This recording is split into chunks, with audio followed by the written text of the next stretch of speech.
So we're on the railway, just west of Wolfe Siding. You can see the railway grade right over there. And have this little find here.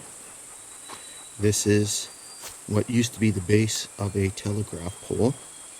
You can actually see the remains of the pole right there in the middle of the rocks. The pole is nowhere to be found. Not sure where it might have ended up. I took a look around, but I didn't see anything. There's all kinds of cans and things scattered around here. I'm not a can collector, so I'm not sure how old they are. Alright, so we're just a few meters west of where the last telegraph pole location was, and lo and behold, here's another one. You can see the rocks that form the base of the pole, and there you can see the part of the pole working its way through here. And there's the top of the pole. And right on the very bottom, right down here, you can see the top. There's the bolt from the cross beam.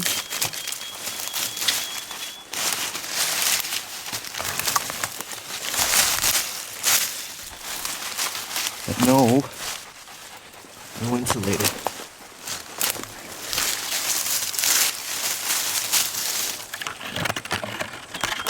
Too bad.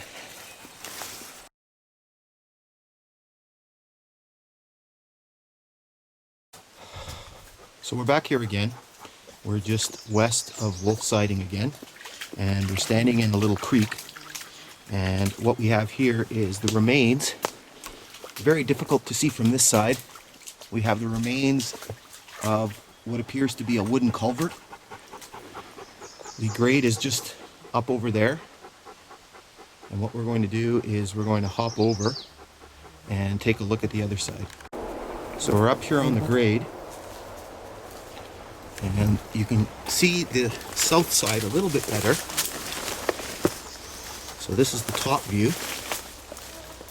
You can see parts of the wooden culvert. I'm not sure if this is original, or I would assume so. So this is the south side of the culvert. You can see the wood beams and the wood on the top. Can't really see anything in the water. It looks like it's in fairly decent shape. Kind of a neat find. Pretty decent since it's been here for over 120 years.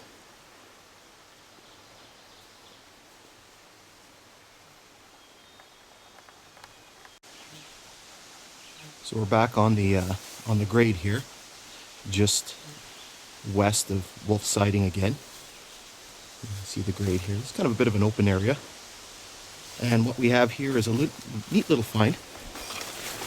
If I move here to the south side, or sorry, the north side. What we have here is a perfectly preserved culvert. You can see the grade has been reinforced with stone, but the pipe is still there, still handling the flow of water.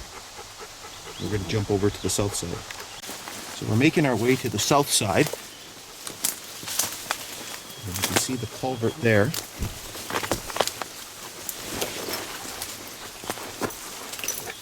And so there it is.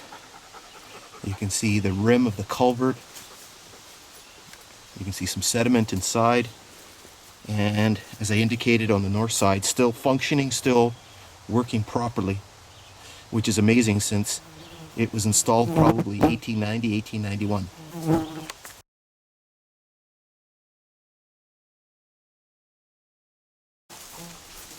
Alright, so we're on the railway here, and we're probably about halfway between Wolfe Siding and Mackey's.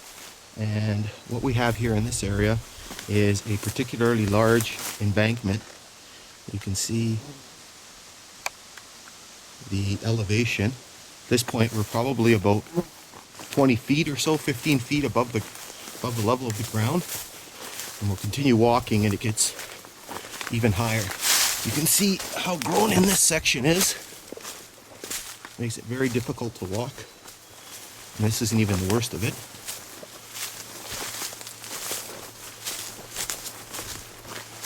If I stop up here, you can see the height of this embankment. So you can see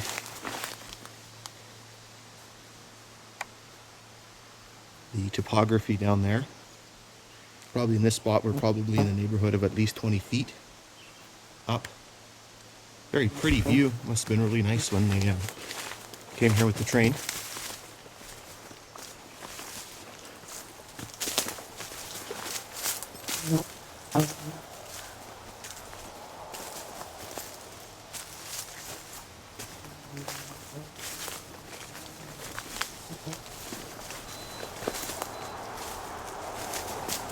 You can hear the cars driving by on the highway, which is just a very short distance away.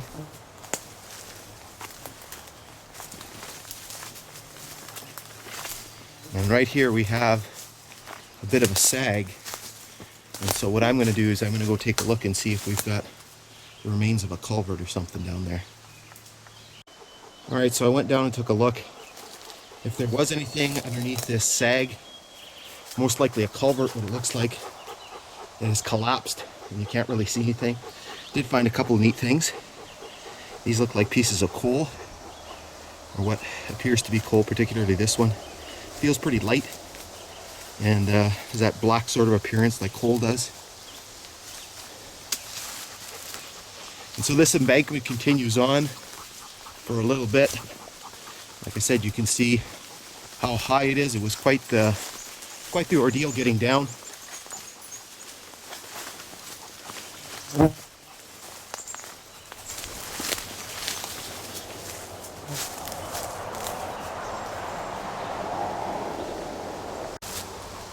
Alright, so we're still at the embankment site, and kind of a neat little discovery here. There might have been a bridge or some sort of structure in here. They may have used wood to reinforce the rail bed here. You can actually see some timbers, and there's actually a hole under here. It may have been a trestle work bridge that they may have filled in, but there's definitely some wood embedded in here. And you can actually see that there's a depression here, and here is the sag right here, and there's another depression up there. So there may have been wood or something in there that may have been filled in or covered up at some point.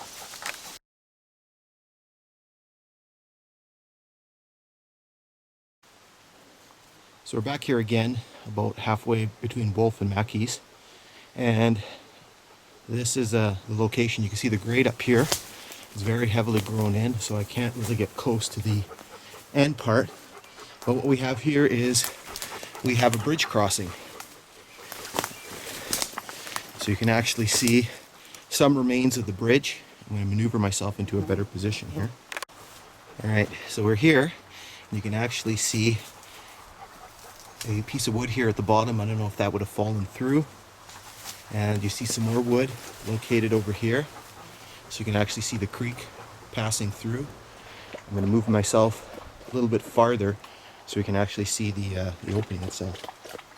Alright, so we're here in the creek. You can actually see bits of wood here. I can actually see a piece of metal rusting in the water. And then I can actually see pieces of the bridge. You can actually see pieces over there. I can actually see a bolt. I can zoom in on it. Located right there. I'm going to maneuver a little bit farther that way and see if I can pick anything else up. Alright, so we're on the south side. You can see the water here is pretty deep. And so I can actually see the eastern side of the bridge. Unfortunately, it's very heavily grown in and it's very difficult to see anything. Nothing really to see in the water, unfortunately.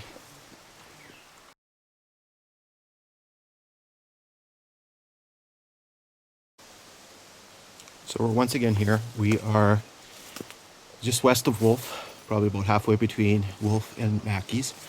And we're in a little open area here. You can see how grown in it is back that way. You can see that there's a little bit of an embankment here. Not terribly steep, but probably a good 10 feet or so. And then here, as we move along, you can actually see some of the indentations where the ties were. So you can actually see a tie here, tie would have been here, tie would have been here, and here, and so on. We also have a very, very small example of rock work. Wasn't really a lot of rock work that was done along the shore here of Whitefish. It's all fairly flat.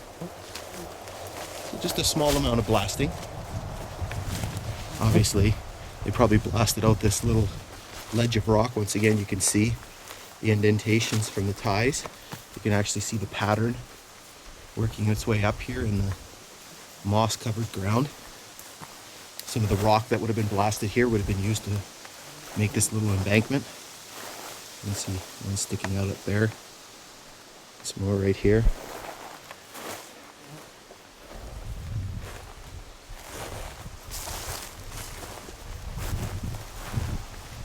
See those indentations again.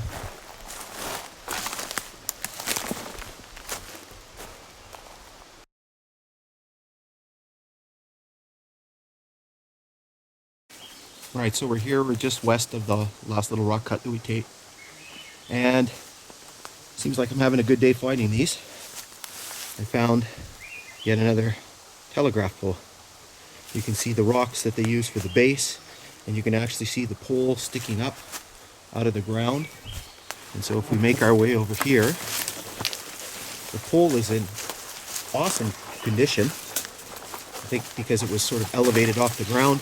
And when you get over here, you can actually see the bolts sticking up out of the ground with the crossbeam. I took a poke around to see if I could see an insulator, but don't seem to see anything. So quite a nice little found. You can see the road over there.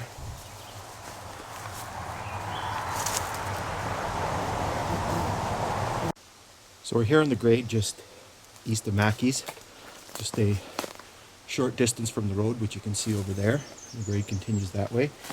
And probably the highlight of my day today was this discovery, quite by accident. But you can see the remains of the telegraph pole and with the prize. You can see the glass insulator located right there. It's a Dominion number 9. And then the rest of the pole goes this way.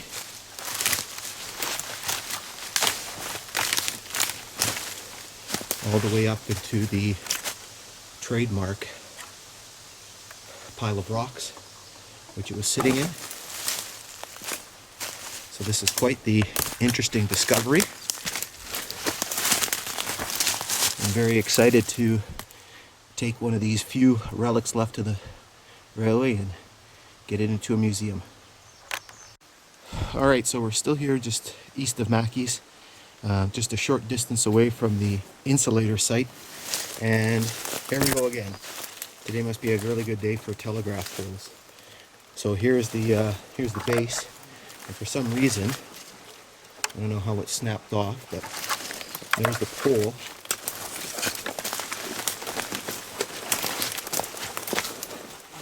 So there's the remains of the pole. This one's in pretty decent shape.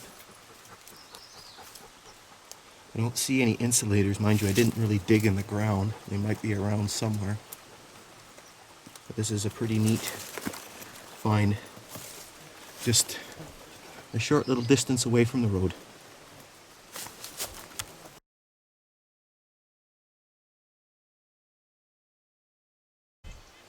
Alright, so we're on the grade here, just east of Mackey's again.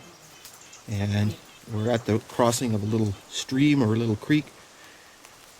And kind of a neat little discovery is we have the remains of the ceramic culvert. So I make my way over here. You can actually see some of the wood down here that made up the reinforcement. You can see iron spike, and you can see sections of the culvert here. Tried to look for a date on them, but I don't really see anything.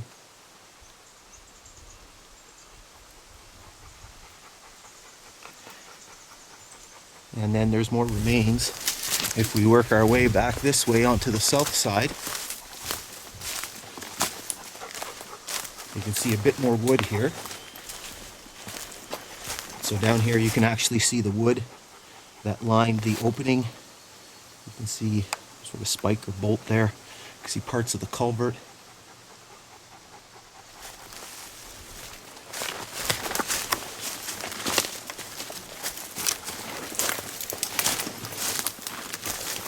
Looks like there's a piece of wood right there. And you can see shards of the culvert here. Obviously this one has disintegrated. I don't know if there was two culverts here, maybe a double culvert, because it looks like there's something there, but it's hard to tell.